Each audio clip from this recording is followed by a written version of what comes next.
Bon matin! Yo, c'est Mounir. Je pense que je vais low-key juste écrire au ministère de la Culture sur Twitter. Je vais dire, yo, est-ce qu'on peut set up un meeting? Allô, moi, c'est Daphné. Ouais, mais elle m'oblige à regarder un film d'1 heure sur un ours. Puis j'étais comme vraiment frustrée. Puis j'ai dit, moi, je regarde pas ce film-là. C'est Café Snake. Bon matin! Bon matin!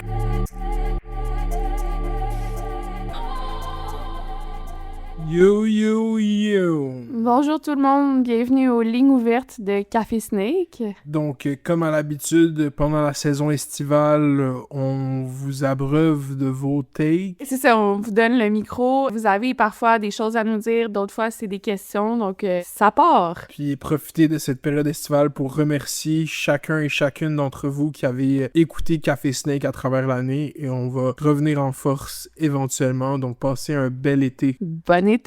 Les lignes ouvertes! J'ai une question à poser au gouvernement. Est-ce qu'il m'écoute? C'est ça. Les lignes ouvertes! De Café Snake. Yeah! Bonjour, monsieur. Bonjour! Aujourd'hui, j'aimerais parler de Nick Suzuki. Et cette année, c'est les Laurentides. Oui. Il y a tout pour vous plaire, cet endroit? Oui. C'est bien pour le camping. Cole Caulfield, il a pas marqué 40 buts? La société en général. Bon, ça me plaît pas. Je trouve qu'on subit déjà beaucoup l'influence américaine. Ça me plaît pas. J'appelle parce que... Salut! Mon texte, ça serait concernant la controverse qu'il y a eu sur le band de Brooklyn, Geese, puis plus largement sur c'est quoi votre take à vous sur la popularité qui serait astroturfée chez les artistes. Fait que pour une petite mise en contexte, le band Geese est accusé par Wired d'être un industry plant, un psyop, un produit d'une viralité qui serait créé par des bots par la compagnie de marketing digital Chaotic Good Projects. Puis cette compagnie-là, dans le fond, ils utilisent des simulations de trends, des comptes de bots, puis créent de l'activité artificielle sur les réseaux avec du clipping de l'artiste puis des commentaires entre faux comptes. Mais il y a aussi un article du Garbage Day qui nuance un peu la situation puis qui dit qu'aucune compagnie peut vraiment affirmer savoir comment manipuler un algorithme. Puis au final, on n'a jamais eu de preuves sur les chiffres ou le travail de cette agence de marketing-là. Fait qu'on n'a pas vraiment de réelles données sur les répercussions de la supposée viralité qu'ils créent. Mais tout ça, surtout en tant qu'artiste moi-même, là, ça me soulève comme question. Est-ce que le marketing se doit d'être authentique? Est-ce que ce genre de hype astroturfé, ça annonce un dead internet ou c'est juste une forme agressive puis moderne de promotion qui est adaptée aux nouvelles réalités médiatiques? Aussi, un de mes grands questionnements, c'est est-ce que la simulation de hype, ça enlève la méritocratie aux artistes ou c'est juste une façon plus efficace de se rendre directement à ses vrais fans? Parce qu'au final, le résultat est qu'il y a quand même des vrais fans qui aiment la musique pour vrai puis qui supportent l'artiste pour vrai après. Fait que dans le fond, est-ce que le vrai enjeu de tout ça, c'est dans le fond l'accessibilité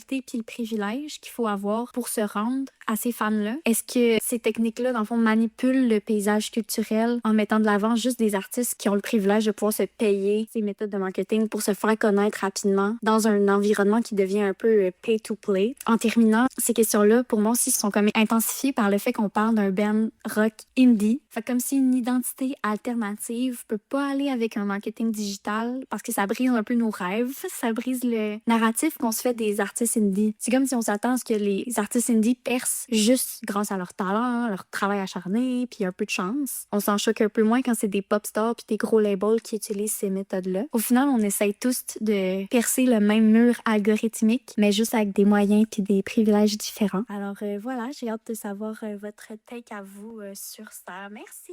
Merci Kat, c'est vrai que c'est un sujet qui a fait couler beaucoup d'encre, du moins aux États-Unis. Je sais même pas si on en avait parlé, nous, à Café Snake. Du clipping puis de Geese ou genre? De la controverse autour de Geese. Ouais, on en a Ah, parlé. ok, je pense qu'on en a parlé. Tu as fait une mise en contexte, mais je suis allée relire plein d'articles. Puis en fait, c'est vraiment les deux cofondateurs de l'agence de promotion Good Project, Jesse Corrin puis Andrew Spellman, qui ont accordé une entrevue dans un festival, j'imagine, de musique. Puis là, ils ont dit que oui, ils utilisaient des faux comptes pour créer de l'engouement artificiel pour des artistes, mais vraiment à tous les niveaux de l'industrie musicale. Fait que des petits bands comme des gros bands. On appelle ça dans le lingo une simulation de tendance. annonce. Un des cofondateurs a même dit que tout ce qui se trouvait sur Internet était faux. Une take un peu cynique, là, il me semble, mais on parle aussi d'une compagnie qui fait ça avec vraiment plusieurs artistes, là, notamment Alex Warren, Sumber.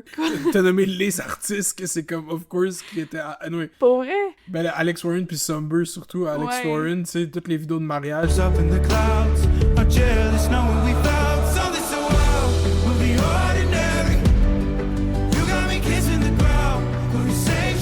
Mais l'outrage sur Internet puis dans les médias a surtout été focalisé autour du band Geese. Juste dire que tout cet outrage a commencé quand une photo du lead singer du band a été vue avec Olivia Rodrigo. Ça s'est passé en même temps, mais je pense pas que ça a commencé avec ça pour vrai. Donc, est-ce que le band Geese, c'est un psyop? Puis plus largement, c'est une question qu'on se pose de plus en plus, là, est-ce qu'on devrait considérer que tout sur le web est un psyop? Puis là, il y a aussi un article qui est paru dans The Vulture que je vais mettre dans les notes qui s'appelait The Feed is Fake, qui est paru le 15 mai, donc qui a fait aussi couler beaucoup d'encre, qui a suscité beaucoup de réactions. On citait, par exemple, un homme, Joe Lim, qui disait que 90% de ce qu'on voyait sur Internet, c'était de la publicité déguisée, que lui-même avait géré une entreprise qui s'appelait Floodify pendant plusieurs années, puis que à son apogée, cette entreprise-là gérait 65 000 faux comptes sur les réseaux sociaux qui étaient justement destinés à promouvoir ses clients. Là. Dans une journée type, Floodify publiait 50 000 vidéos sur TikTok, Instagram, YouTube, X, toutes des publicités déguisées. Fait que ça a vraiment relancé le débat sur est-ce que Internet est mort, est-ce que tout ce qu'on voit c'est faux ou c'est des bots.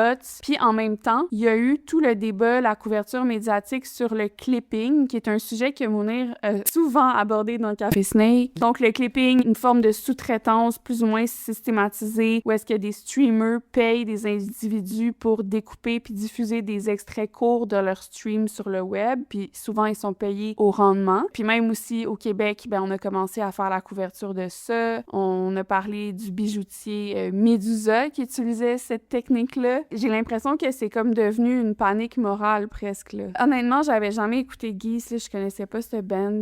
J'étais allée l'écouter, c'est genre indie rock, mais un type de son que, il me semble, j'aurais pu entendre il y a 15 ans, là, quand j'étais jeune, quand j'avais 20 ans. La première tune des chansons populaires toujours jouées là, sur Spotify s'appelle « Au pays du cocaïne ». En français? Ouais, non, c'est ça. C'est vraiment ça, avec la faute d'orthographe. « Au pays du cocaïne ».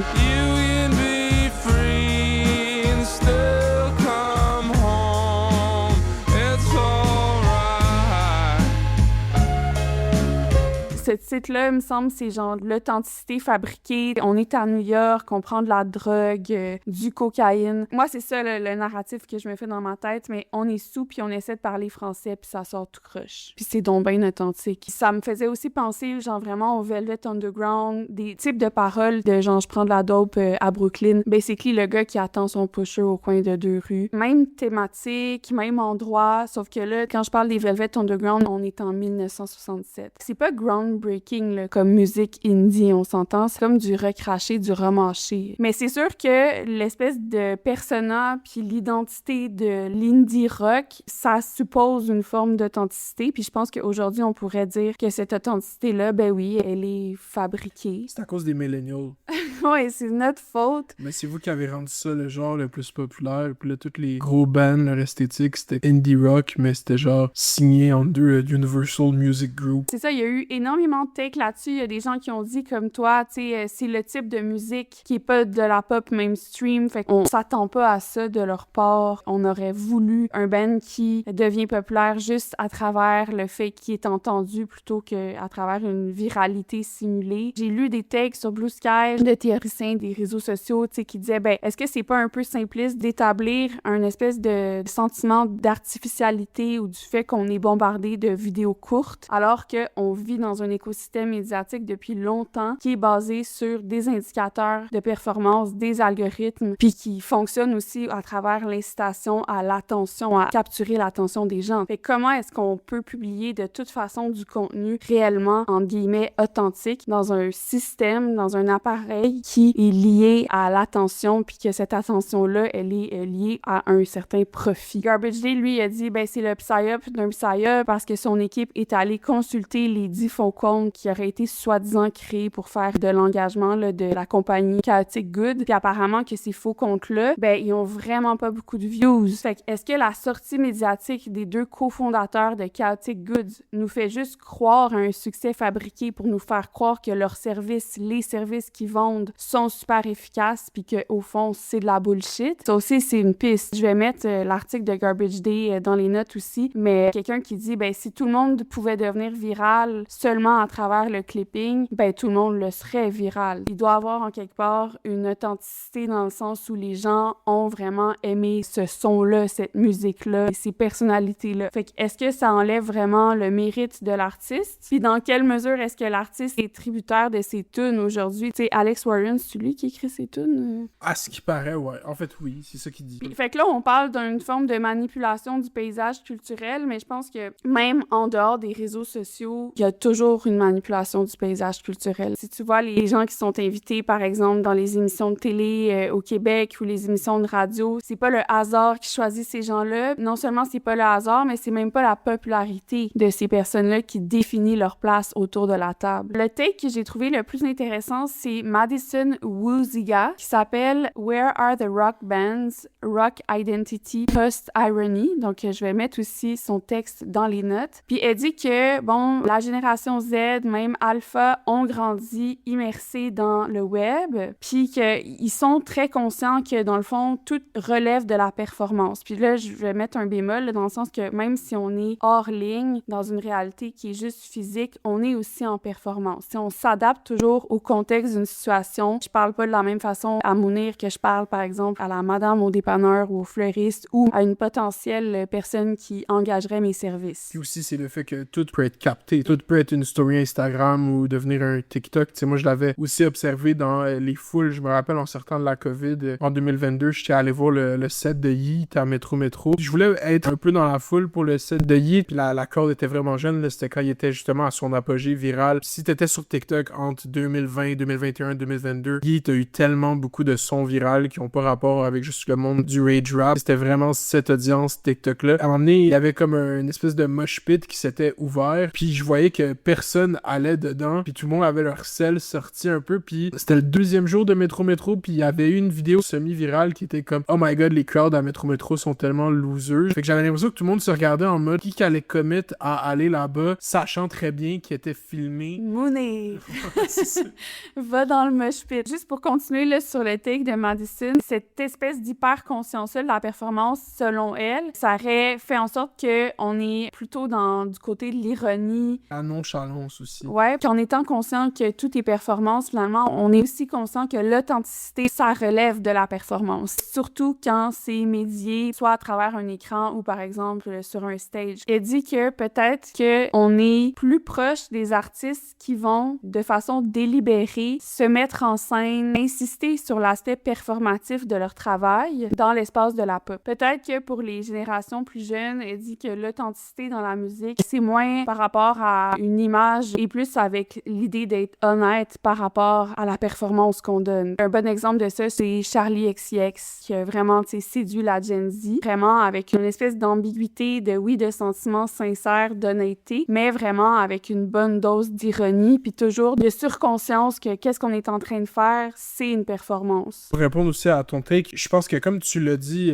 dans le message, c'est une nouvelle forme de marketing. C'est pas des psy-up, puis je pense que c'est la reconfiguration du marketing digital qui, depuis 15 ans, a beaucoup été structuré autour de l'achat publicitaire puis des partenariats avec des influenceurs. Et ça, je pense que ça a joué dans le modèle d'affaires des plateformes. Puis c'est ça aussi, je pense, qui est pas adressé vraiment dans toute cette saga qu'il y a eu. Daphné parle de panique morale, que moi, je qualifierais de ça sur le clipping. C'est comme quelque chose qui est vraiment widespread. On parlait de Camela HQ puis du Coconut Era. C'est pas quelque chose de nouveau, le faire du contenu digital court, reprendre des vieux clips d'entrevue puis les remettre de l'avant. C'est pas quelque chose qui était pas observé. Tu sais, là, c'est juste que ça a eu ce terme-là, ça a eu son petit moment médiatique, mais c'est pas quelque chose de nouveau. Je pense en fait que s'il y a une affaire qui risque d'arriver, c'est les plateformes qui vont commencer à être beaucoup plus restrictives sur trouver des comptes qui sont peut-être corporatifs, qui font ce genre de tentatives de stratégie publicitaire, parce que ça, en fait, ça leur enlève directement des dollars publicitaires. Parce que comment le marketing numérique a été structuré depuis l'avènement l'avènement à grande échelle des médias sociaux, ça a fait en sorte que, mettons, tu travailles dans une équipe de marketing, tu travailles pour une agence de pub, puis là, vous concevez cette campagne pour ce nouveau produit, ce nouveau, peu importe, ce nouveau band de musique. Vous faites votre plan, vous faites tout plein de meetings, vous êtes tout plein d'équipes, il y a plein de gens qui ont réfléchi à ça. Et là, vous lancez ça sur Internet, puis directement, dans votre plan, il y a un budget publicitaire pour acheter de la publicité sur TikTok, YouTube, Meta. Vous achetez de la pub, puis une fois que la campagne est finie, vous faites un espèce de post-mortem, puis vous êtes comme, là, voici. On a 931 000 impressions sur Meta, on a 800 000 impressions sur YouTube, avec un click-through rate de 0,6%. C'est que tu gonfles, en fait, le résultat de ta campagne, parce que quand on y pense réellement, puis c'est ça que moi je dis à tout le monde qui veut parler de marketing, mettons, de l'industrie culturelle québécoise, c'est quoi votre rapport à vous avec les publicités sur vos feeds Internet? C'est de la pollution, en fait. À part, là, des fois, il y a des publicités Temu qui sont inusitées, pis t'es comme, oh my god, je savais pas que tu pouvais acheter un drone à 50 cents sur Temu. À part des affaires de même qui vont comme prendre ton attention pour 1 ou 2 secondes de plus, moi, personnellement, comment j'ai interagi avec la publicité en ligne, c'est vraiment comme next. Genre, je veux pas interagir avec la publicité. Dès que tu vois le socle, genre publicité, tu regardes pas. Ouais, puis même Daphné, elle se fâche des fois parce que je suis comme, j'insiste tellement sur genre, mettons, mettre Adblock sur son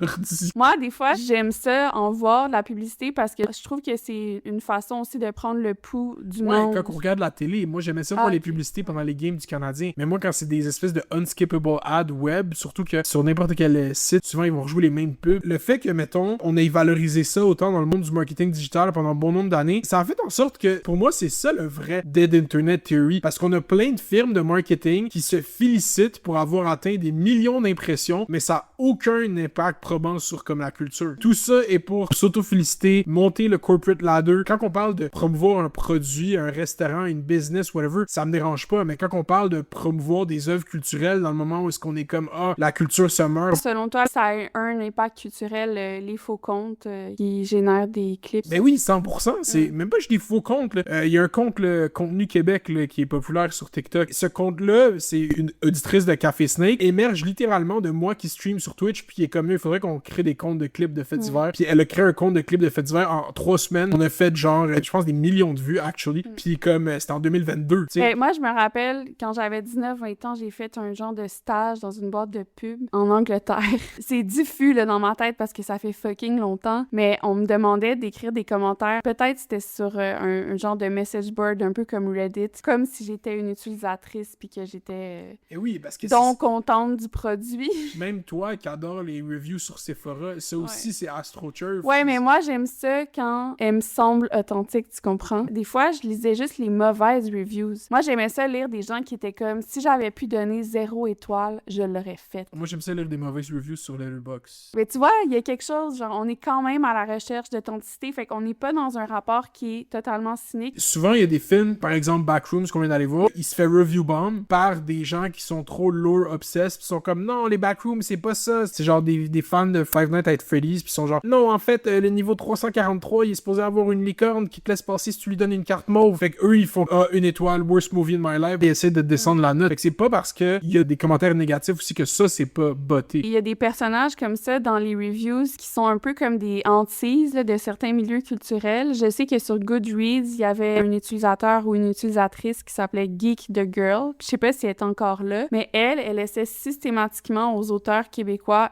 une étoile. Puis souvent, avant même que le livre paraisse. Fait que ça faisait baisser la moyenne d'étoiles. Mais il y a quelqu'un qui est de même aussi. Moi, j'appelle ça un Letterboxd Demon, qui a laissé un 1 étoile sur mon film, puis que là, je vais voir son profil, puis il laisse plein des 1 étoile sur des films québécois, sauf qu'il a mis mon documentaire dans sa liste de mes films préférés de 2026. Ça fait partie de l'Internet. Pour moi, ça veut dire que quand même, Internet n'est pas mort. J'adhère pas totalement à la Dead Internet Theory, quoique c'est un possible devenir, surtout avec l'intelligence générative. Ouais, for sure, avec le slop et tout. Je pense qu'est-ce qu'on assiste avec le clipping qui est favorisé par des gros artistes, comme mettons Drake qui a sorti son album, il y avait multiples campagnes de clipping qui étaient en même temps qui se passaient. C'est qu'on valorise maintenant plus que jamais l'engagement organique. Puis quand on veut dire engagement organique, c'est pas comment le contenu a été généré, c'est comment il se propage sur les plateformes. Tu veux être capable de peut-être faire une vidéo, la reposter 5 fois avec un edit différent, mais que celle-là perce l'algorithme, que celle-là génère des commentaires puis du discours. Exactement, puis je vais rajouter quelque chose, OK? Il y a eu une époque, le peak influencer era, où c'est important d'avoir de l'engagement, quote-unquote, en dessous de ton post, des commentaires ou des likes. Mais aujourd'hui, il y a une grande partie de, en tout cas pour moi, de ma jouissance à scroller scroller puis à tomber sur une vidéo que je trouve drôle ou bizarre, c'est d'aller voir dans les commentaires pour lire si les gens, par exemple, ont vu la même chose que moi. C'est pas le vidéo en soi que je consomme plus que le rapport des autres aux vidéos. Puis si c'est juste des commentaires qui ont l'air issus de bots d'intelligence artificielle, ben ça a un impact négatif. Je suis dégoûtée ou j'aime pas, ou je me dis, bon, ben le profil de cette personne-là, son compte, c'est juste des bots, là. C'est juste des personnes qui envoient des cœurs puis des 100% girls. Puis moi, c'est pas ça que je veux lire. Je consomme un produit dérivé, c'est-à-dire la réaction, le discours autour d'un objet, que ça soit une publication ou que ça soit une vidéo, là. Ça veut dire quoi, dans le fond, percer? C'est ça la vraie question aussi, parce que comment ça arrive maintenant, puis comment ça arrivait il y a 20 ans? Mettons, t'es un band comme Geese ou t'es genre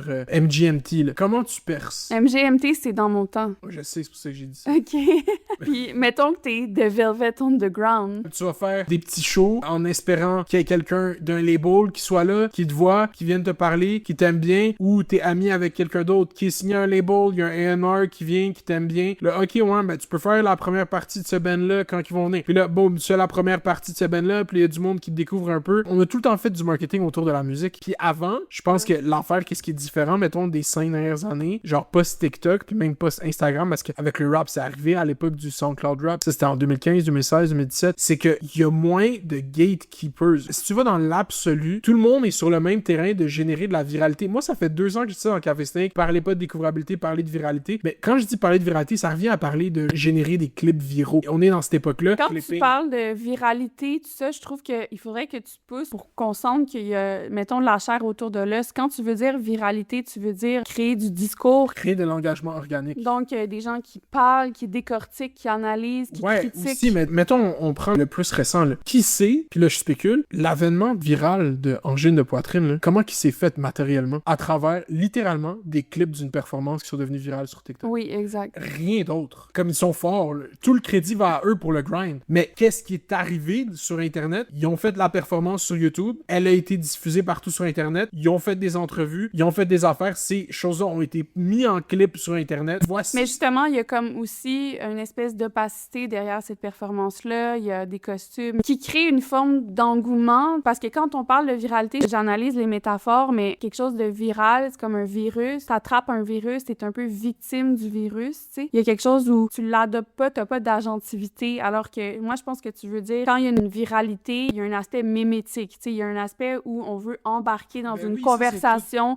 globale, c'est pas juste qu'on a attrapé une maladie. Quand t'arrives là-bas puis tu veux être consultant marketing ou whatever, puis que tu pitches la viralité comme stratégie, ça vient avec le fait de la tolérance à l'échec. Faut que tu t'assoies puis que tu fasses, notre objectif, c'est d'être viral. Mais c'est le casino, on sait pas trop qu'est-ce qui va se passer, mais qu'est-ce qu'on essaye d'atteindre? C'est la viralité. Peut-être qu'on va pas l'avoir, mais il faut avoir le bon objectif. Puis il faut savoir postuler c'est quoi le résultat qui va être une victoire. C'est Heated Rivalry qu'on veut dans le fond. Puis là, moi, je parle en termes de série, parce que c'est là-dedans que j'étais, là. Ça peut la même chose avec la musique. On veut Angine de poitrine. C'est ça qu'on veut. Je pense que tout ça, c'est juste vraiment qu'est-ce qui s'est passé avec le clipping, puis toutes ces infolettes, puis tous ces articles de Vulture, puis whatever. C'est juste vraiment, on assiste à comment les médias fonctionnent, comme il y a un sujet du moment, tout le monde écrit sur ce sujet, ça devient une novelty. Le sujet en soi a atteint une certaine viralité. Non, mais il a été coined. C'est ça l'affaire. Il a été forgé. Ouais, il a été mis en mots. Ben, on l'a mis en lumière, il y a eu une visibilité médiatique. Mais il était pas nouveau, puis il va pas arrêter. Puis... Exact. Des fois, il y a des sujets de l'heure, en tout cas dans les médias d'héritage, qui sont traités comme des nouveautés, alors que ça fait genre 5 ans qu'on en parle. C'est ça, fait que, tu sais, moi, je pense, comme t'as dit dans ton take, c'est juste vraiment du marketing agressif. Puis en fait, moi, je pense que si tu le regardes d'une façon comme un peu plus optimiste, disons, ben, moi, je pense que n'importe qui, dans le fond, peut upload sur TikTok. Qu'est-ce que tu penses du privilège d'avoir accès, par exemple... À 50 000 vidéos en une semaine, ouais, whatever. Exact. Mais qu'est-ce que tu penses du privilège à connaître le gars qui travaille avec le label, qui te laisse être à la première partie du band, puis finalement, vous êtes au Tonight Show, puis finalement... Ben, dans les milieux culturels, il y a énormément de privilèges en jeu. Ben oui,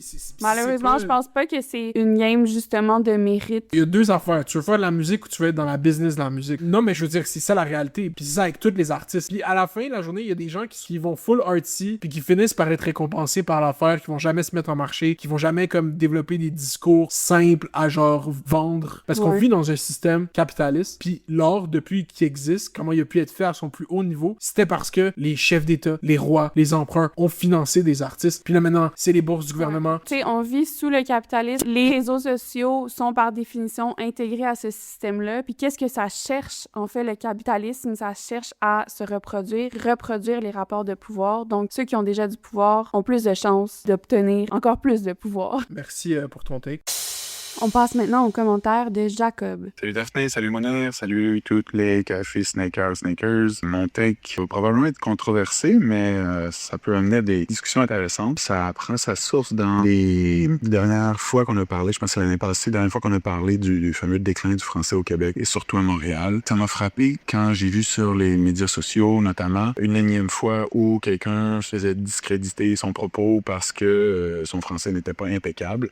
Puis là, ça m'a amené à me dire what if on se distançait ou on rompait avec l'Académie française pour vraiment embrasser notre langue puis l'évolution de notre langue, puis qu'on arrête d'avoir un peu cette dissonance-là entre notre langue écrite, notre langue parlée et ce qu'on vit notamment dans les différentes dimensions de nos vies numériques comme réelles. Surtout à l'ère où on écrit plus que jamais à cause du numérique, on lit plus que jamais aussi, mais c'est une écriture et une lecture qui est quand même différente. C'est pas littéraire au sens des livres, mais ça va être beaucoup plus proche genre, de comment on veut communiquer, comment on parle. Il y a tout un slang qui se crée, puis ça accentue disons, la dissonance entre justement encore plus le français écrit puis le français parlé. Faut pas s'étonner après à ce que quand on s'évalue sur la base d'un français qui est pas le nôtre, puis qu'on évolue dans une direction qui est différente peut-être pendant des siècles, que la lutte soit rendue difficile à maintenir, puis que surtout dans la jeunesse, elle voit peut-être de moins en moins de fierté à parler cette langue-là, ou en tout cas à l'apprendre à l'école. Est-ce que si on reprend le mouvement souverainiste qui cherche à s'émanciper notamment d'une colonie britannique, entre guillemets, c'est un peu ironique, préserve un lien qui fait en sorte qu'on confirme qu'on est encore une colonie française et qu'on nie en quelque sorte notre évolution puis notre adaptation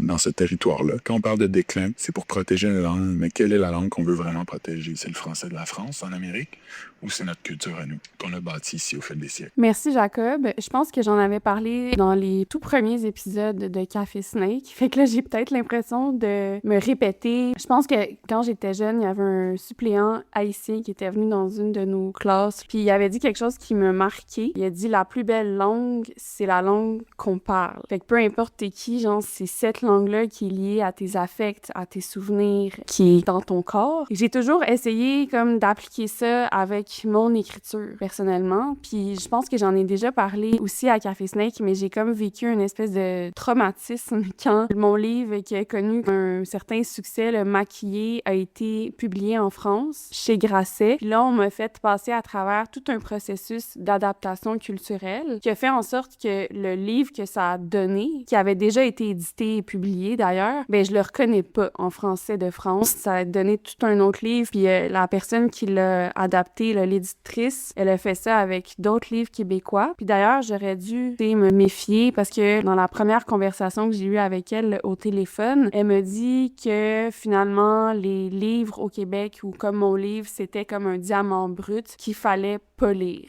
Fait que déjà là, tu sais, c'est comme cette vision-là de ce que pourrait produire le Québec au niveau culturel puis littéraire, c'est vraiment une vision biaisée parce que je pense qu'il y a quelque chose dans la façon que j'écris, dans mon style, qui est isosyncratique à genre mon contexte socio-culturel, la façon que j'ai été élevée, ça fait partie de moi, ça fait partie de mon style. Il faut pas le gommer. Mais aussi les anglicismes que j'utilise, ma proximité avec les États-Unis, autant dans la culture comme le numérique. Tu sais, j'utilise des anglicismes, beaucoup d'influence aussi que j'ai dans la littérature américaine, puis ça apparaît dans même pas juste les mots que j'emploie, mais ma façon de construire mes phrases. Je suis 100% francophone, c'est ma langue première, mais il y a aussi des gens dans ma famille, de sang ou non, qui sont anglophones. Il y a une partie de ma famille qui vient de l'Ontario, fait que tu sais, ça pourrait techniquement faire partie de moi aussi, la langue anglaise. Il y a cette attitude-là qui était prévalente, disons, en France, là, pendant un bout, au niveau de la littérature québécoise, puis là, de plus en plus, par contre, les maisons d'édition québécoises vont être distribuées en France directement. Ils sont en train de développer un réseau de distribution, ce qui fait qu'on n'a pas à passer, nous, en tant qu'écrivains, d'une maison d'édition québécoise à une maison d'édition française pour pouvoir être lus et distribués en France. Fait que de plus en plus, les Français, ils ont accès à une langue québécoise. Et ça me fait penser aussi que maquiller, d'ailleurs, a été enseigné dans une université à plusieurs reprises là, en France, puis le prof se base sur la version québécoise plus que la version française, parce que justement, la version française, elle est totalement dénaturée. Puis une autre affaire, c'est au niveau de la traduction, parce que moi, je suis traductrice de formation, puis j'ai l'impression aussi que quand on est dans la traduction, comme c'est pas notre texte à nous qu'on traduit, on a souvent plus de scrupules à s'insérer dans le texte, puis à le traduire comme la façon que nous, on l'entendrait peut-être, genre, au Québec, à se le mettre en bouche, là. C'est quelque chose qu'on dit aussi, là. Fait qu'on va avoir tendance, justement, à traduire un texte anglais dans un français qui se rapproche de celui de l'Académie française, mais ça fait en sorte que le texte traduit, il va tomber à plat. Il va pas avoir l'air vivant parce que c'est pas un texte que t'entendrais nulle part. Il y a pas de style. Il perd comme un genre de contexte. Il perd un lieu. J'essaye le plus possible quand je traduis de donner une couleur au texte traduit. Le dernier texte que j'ai traduit, c'était une bande dessinée. Fait que, tu sais, quand t'es dans une bande dessinée, t'es dans les phylactères, t'es dans une forme d'oralité. J'essaye le plus possible de me rapprocher d'une oralité, d'un parler qui peut être justement québécois, là, parce que cette BD-là se passait à Montréal. Mais il faut quand même que je me batte un peu, que ce soit avec les éditeurs ou avec les relecteurs ou avec les correctrices, correcteurs, réviseurs.